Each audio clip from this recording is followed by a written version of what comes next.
Hey guys, I decided to go ahead and rehouse my Phormictopus concerites, the Haitian brown bird eater, out of this enclosure here. I guess it's time. I also want to provide it a hide because a secure tarantula is a happy tarantula. So I'm going to do that now. Alright. Here's the new home that I'm going to put the Phormictopus concerites in. So I decided it's time to give it a water dish, little bottle cap there. And just in case he decides to be adventurous, I close the drain to the sink. And he's got a hide. It's just a small critter keeper here, but the hide, you know, goes all the way back, so there's really plenty of room, more room than it looks. And I just dampen the substrate to give it a drink. So, all right, here goes. All right. Hopefully this won't be too difficult. I have seen this one do a threat posture before. But, you know, that's a peek concerites for you.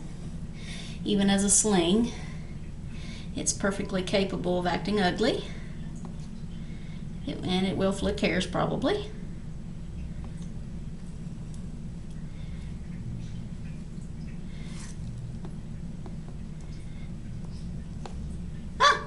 Okay.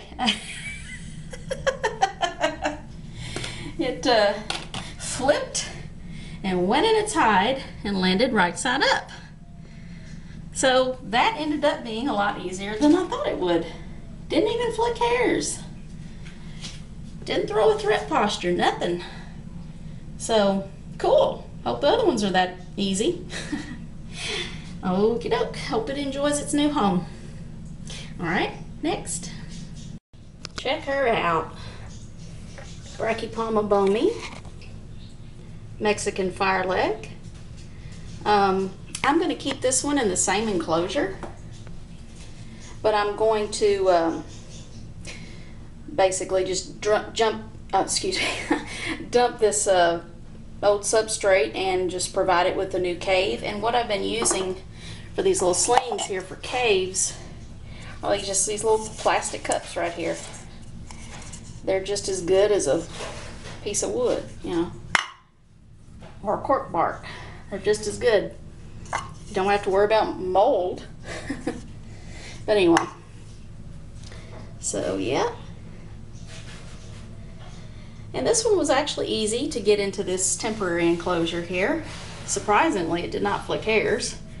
So, all right, well, let's fix up the enclosure and clean it out.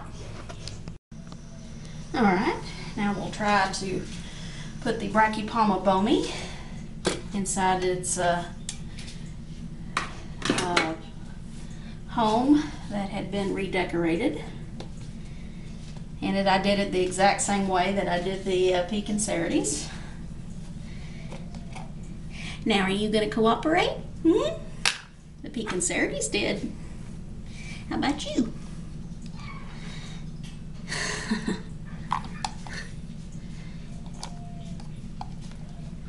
There we go. Simple as that.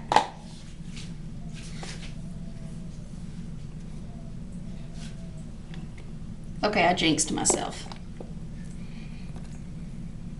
Okay. No, we don't want you up there. No, we don't.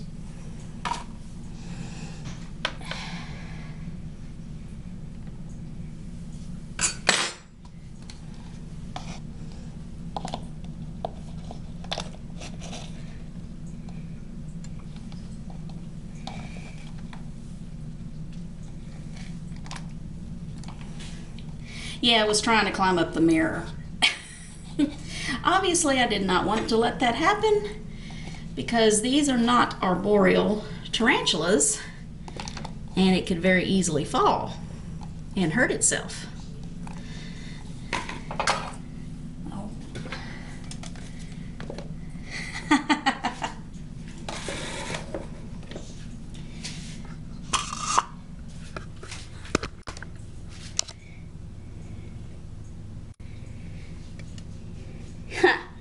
You gave me more trouble than the Pecan-Certes, you little stinker.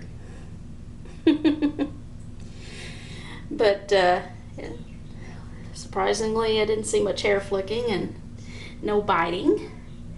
But yet, now you have a little cave to go into. How about that?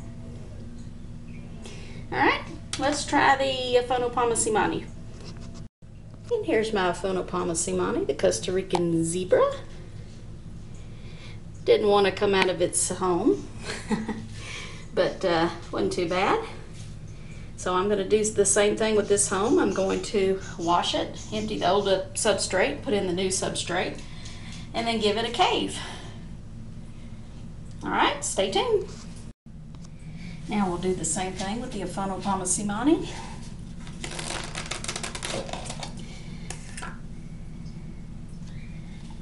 This one is not very skittish right now, so I actually suspect that this one might molt in the fairly near future. Yeah, I say that and it does that. Okay. Zoom. Yeah, I should say that this one is going to enjoy its new home. I think it will prefer to molt in a cave, so that'll be good. Alright, let's see, which one shall we do next? How about the Nandu Colorado Velocis? And here's my Nandu Colorado Velocis, the Brazilian black and white. As you can see, it's kind of boring, isn't it? Needs a cave, don't you think? So I'm going to do the same thing with this one. Alright, stay tuned. Actually, with the Nandu Colorado Velocis, I decided to keep most of the substrate since it was already fairly new anyway. So I just added some more. So, putting this one in might not be very easy because it's already leaping about, flipping around and going crazy, so yeah, this one's not going to be very easy.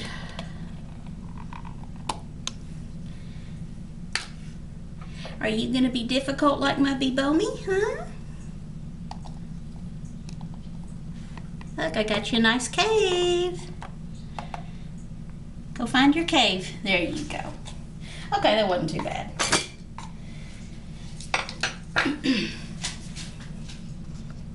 I think the Nandu is going to like it. There we go. All right. Next up will be the Ageniculata. Well, I can see what kind of attitude my Acanthoscurria geniculata is going to have. This is the first threat posture this one has given me since its last molt. So yeah. Jan, looks like you have some competition. You're going to have another Ageniculata that has some attitude here. Alright, well, wish me luck. Alright, crate pot. You behave.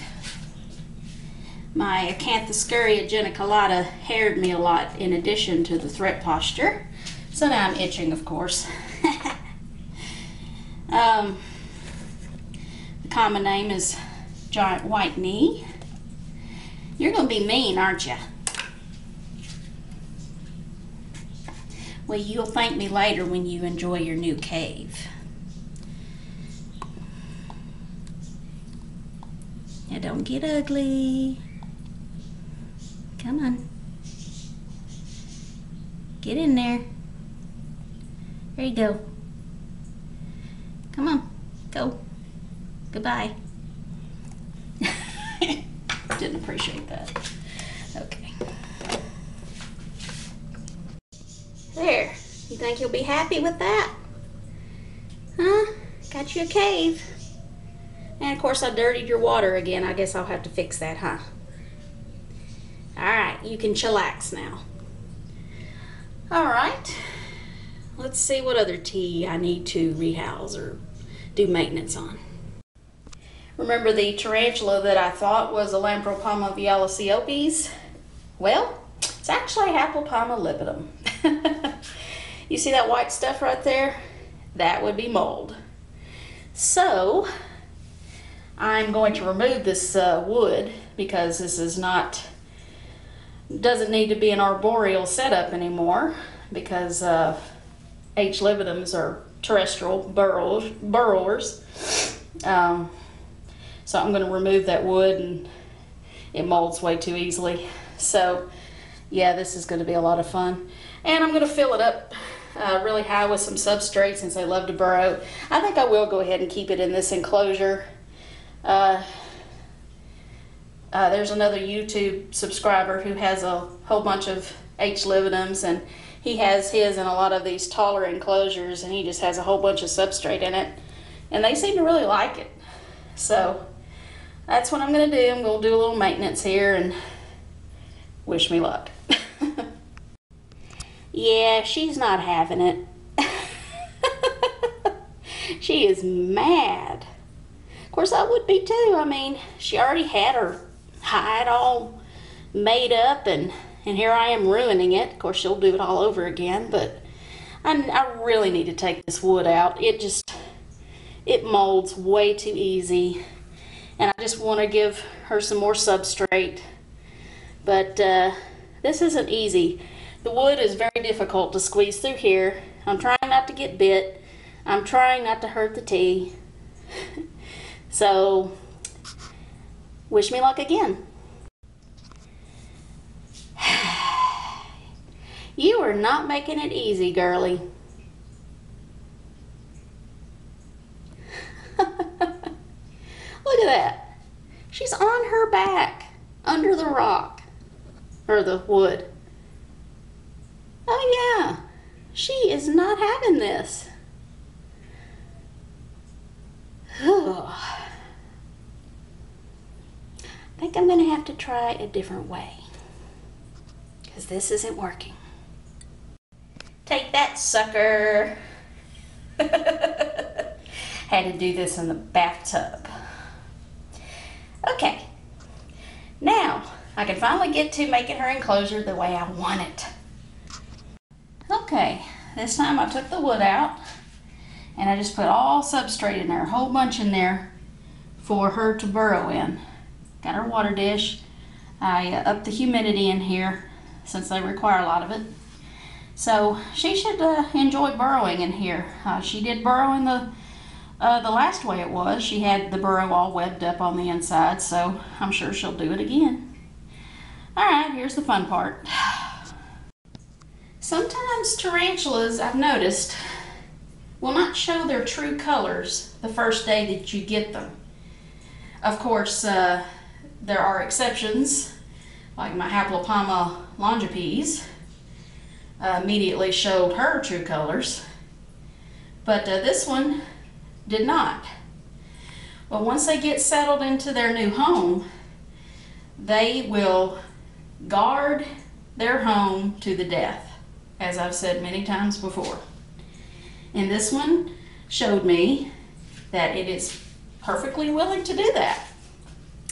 So, here we go, little monster.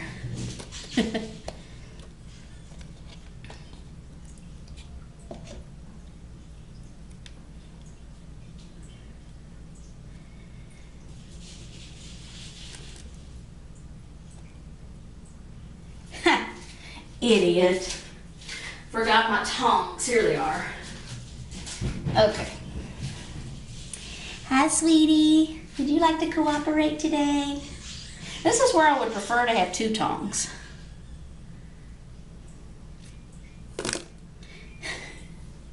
Well, that didn't exactly happen the way I wanted it, but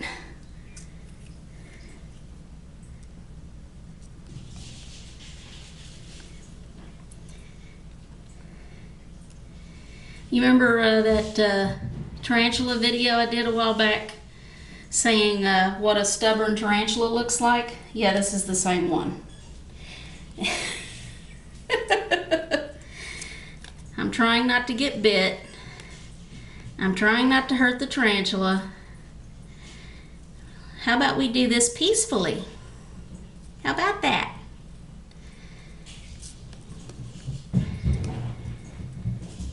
That would be nice, don't you think?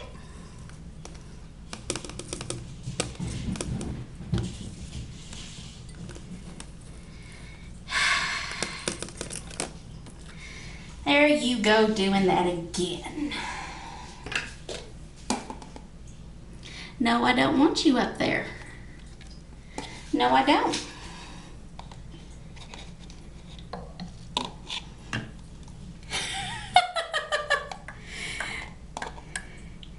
Yeah, this is the...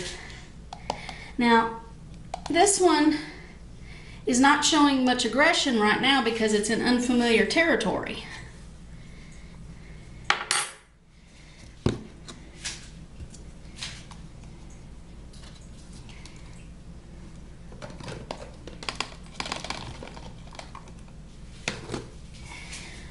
She didn't have far to fall, that's why I was willing to do that. I'm sorry, sweetheart. I had to do it. Mold is not healthy for you. I needed to take that wood out because that wood molds like crazy. And since I have to keep this enclosure really damp, that's why it molds easily. I'm sorry. I wish I had known you were at H. lividum when I first got you, but that's okay. You like to burrow. I got you lots of substrate here. Ventilation, plenty of ventilation, humidity. You'll do good. All right, guys. I guess that's all the tea maintenance, rehousing, all that kind of stuff that I'm going to do today. I think I'll do a shout out and then I will conclude the video. Alright, stay tuned for the shout out. Hey guys, thought I'd do a shout out. This goes to Chris Smith. He's new to YouTube and he's into the tarantula hobby. And as you can see, he's got a few videos here of his collection and some miscellaneous things too. But I highly recommend that you subscribe to him. I'm sure he would greatly appreciate it and share the hobby with all of us. From what I've seen of his videos, he does a good job and has a good assortment of teas.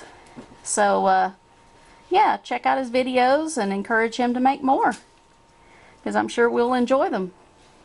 Alright guys, I think my next video will probably be a feeding video, and I'll do it this week. I just don't know when. Probably, I don't know, Tuesday or Wednesday. We'll see. Alright, thanks for watching.